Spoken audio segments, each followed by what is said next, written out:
อ้ยทุกคนเห็นคลิปนี้รู้สึกจังไดคิดเห็นแนวใดทุกคนคอมเมนต์มาเบิ่งเด้อทุกคนเด้อข้อยก็เพิ่งสิเห็นคลิปนี่แหละโอ้ชิ้นขอ3ขอ4ขอ5จักไปอยู่ไสเบิดเนาะคันสิเฮ็ดจังซี่อะซิกไปก่อนก็บ่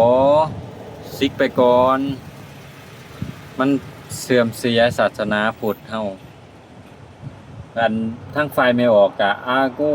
ยบ่ฮู้จักบาปจักเวรเนาะใส่ผ้าเหลืองอยู่ก็โอ้ยบ่จักสิเว้าอะ